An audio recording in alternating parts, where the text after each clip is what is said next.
ایک بزرگ، ایک عالم یا صوفی فقیر، عالم تھے، زاہد تھے، سن کر دھوم حضرت خواجہ نظام الدین اولیاء رحمۃ اللہ تعالی علیہ کی ولایت کی، دہلی گئے ان سے بیعت کرنے کے لیے۔ تو ان کے پاس رہے سارا دن، تو فارغ ہو کے دیکھا کہ نماز سے فارغ ہوئے تو سارا دن لوگ آ گئے، کوئی دم کروا رہا ہے، کوئی پھونک مروا رہا ہے، کوئی دعا کروا رہا ہے، کوئی زیارت کر رہا ہے، تو ہجوم ہی ہجوم ہے لوگوں کا۔ پھر اس کے بعد دوسرے کچھ اور دنیا کے لوگ اپنے مسائل لے کے آ گئے کسی کو، پھر اس کے بعد واز کی مجلس ہو گئی، پھر کسی وقت سماع کی مجلس ہو گئی، تو سارا دن صبح سے شام تک نمازیں ہوئیں، کھانا ہوا، اور مخلوق ہی مخلوق رہی، انہی کے کاموں میں رہے سارا دن۔ اسی میں شام اور رات ہو گئی۔ جب شام ہوئی تو وہ جو عالم آپ کی ارادت بیعت کرنے کی نیت سے آئے تھے، انہوں نے آپ سے اجازت مانگی، رخصت کی اور جانے لگے۔ آپ نے فرمایا کیوں آئے تھے اور کیوں جا رہے ہو؟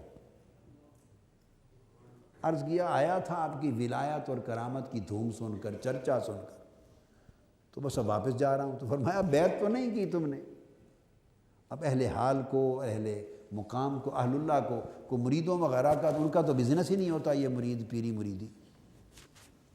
جو پیری مریدی کا بزنس کریں، سمجھیں نہ وہ اہل مقام ہیں، نہ اہل حال ہیں، نہ اہل کیفیت ہے، وہ اہل تجارت ہے۔ یہ چوتھی قسم ہے، جو پیری مریدی کا بزنس کرتے ہیں، بزنس پیری مریدی کو بزنس کرتے ہیں۔ اہل مقام تو کیا ہونا، نہ اہل حال نہ اہل کیفیت، تو چلو ہر کوئی ہوتا ہے، ہر مسلمان ہی ہوتا ہے، اہل تجارت ہے۔ جن کی ادھر جڑ جاتی ہے ان کو تو کسی کی حاجت نہیں ہوتی، لگ جاتی ہے کہ وہ بھی تلاش کرتے پھریں مریدوں کو اور پکڑ دھکڑ کرتے پھریں۔ کہ اللہ والا جب کامل ہوتا ہے تو اس کی تو پہچان یہ ہے کہ وہ تو اس کی وہ اللہ کا متلاشی ہوتا ہے، مریدوں کا متلاشی نہیں ہوتا۔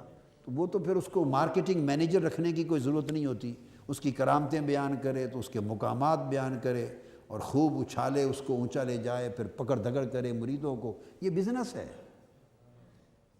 حضور داتا گنج بخش سیدنا علی حجویری قدس سر العزیز فرماتے ہیں کہ میں اپنے شیخ کے ساتھ آذربائیجان کی طرف وسطی ایشیا کی ریاستوں میں سفر پہ تھا۔ ایک قصبے سے گزرے، ہم نے ایک فقیر کو دیکھا وہ مانگ رہا تھا، ایک فقیر کو دیکھا وہ مانگ رہا تھا۔ تو میں نے پوچھا یہ خرقہ پوش ہے، جبہ صوفیاء کا جبہ خرقہ پوش ہے، یعنی لباس بتاتا ہے کہ صوفی ہے، اہل تصوف ہے، مگر لوگوں سے مانگ رہا ہے۔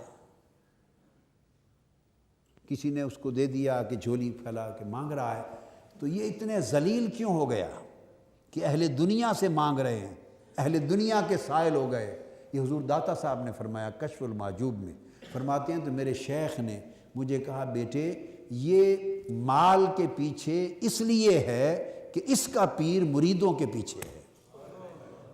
جو شیخ مریدوں کا طالب ہو جائے، اس کے مرید جب خلیفے اور خود پیر بنتے ہیں وہ مال کے طالب ہو جاتے ہیں۔ کہ مریدوں کا طالب ہونا مال و دولت کے طالب ہونے سے بھی زیادہ بدتر ہے۔ مال و دولت کے طالب ہوئے تو کھلا نظر آ گیا نا کہ طالبان دنیا ہیں، مال و زر کے طالب ہیں۔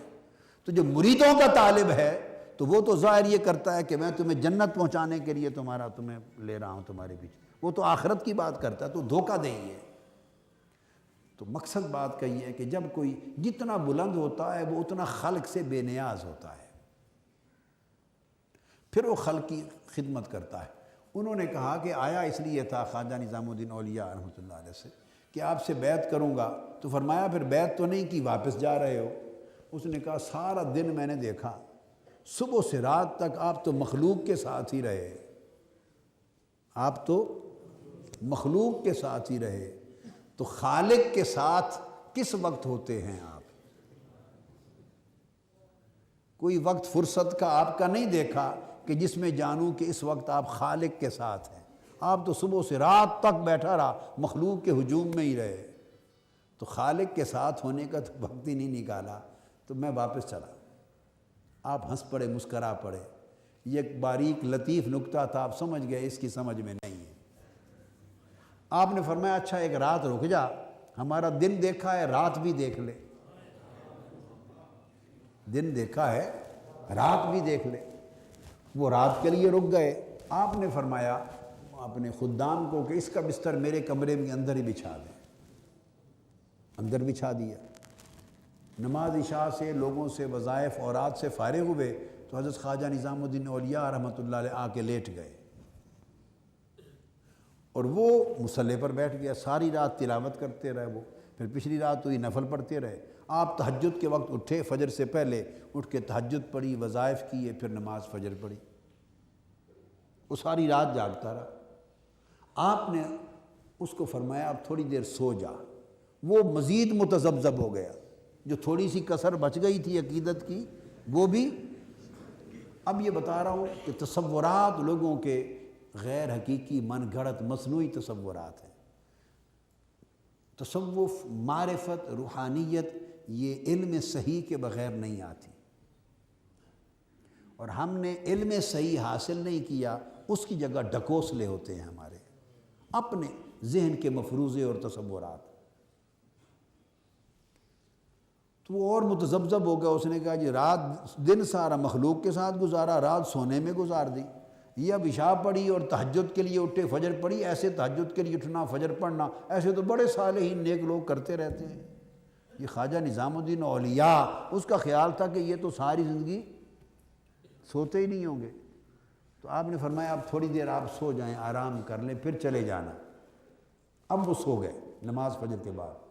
جب اس وقت سوئے تو انہوں نے خواب دیکھا کہ اس کے سر پر، اپنے سر پر ایک دیے کا چراغ جل رہا ہے، جیسے دیا تیل کا، مٹی کا دیا ہوتا تھا، اس کا چراغ جل رہا ہے، اور تیل تھوڑا ہے اور مدھم سی لو ہے مگر جل رہا ہے۔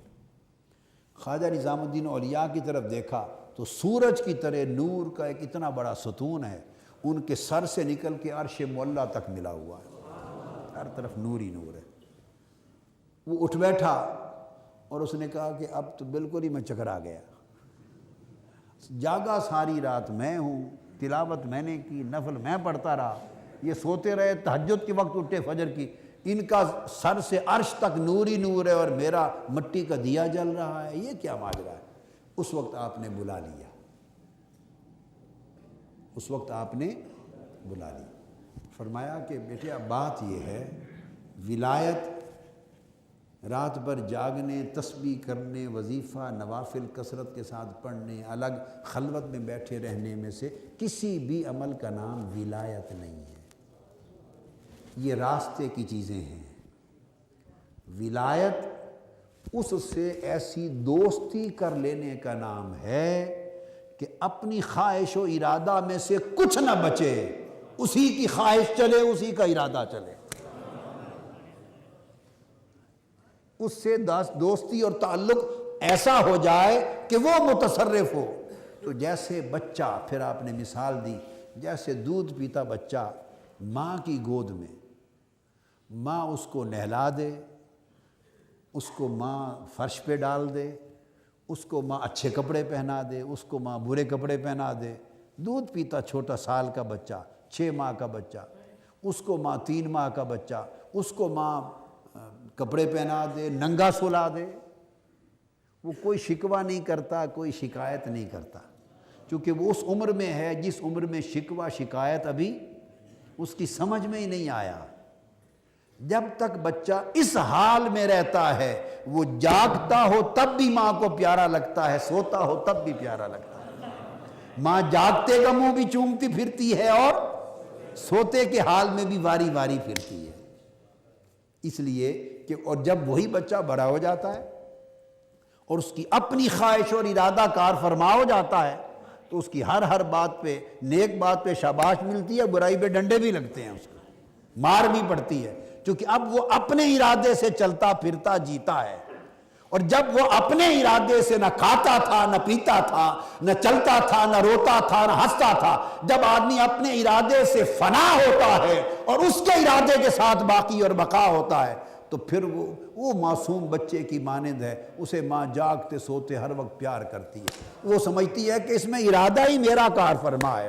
اب جب کوئی صاحب مقام ہو جاتا ہے تو وہ اگر صبح سے رات تک مخلوق خدا کی بھلائی کے لیے بیٹھا ہے تو وہ ارادہ حق سے بیٹھا ہے کہ حق یہ چاہتا ہے کہ اس کے ذریعے میری ہدایت دنیا میں پہنچے، تو وہ لوگوں سے ملے تو تب بھی مولا کا کام ہے، تنہا بیٹھے تب بھی رب کا کام ہے، وہ جاگے تب بھی رب کے کام میں ہے، وہ لیٹے تب بھی رب کے کام میں ہے، اس کی ساری زندگی خود سپردگی کا مرکز بن جاتی ہے۔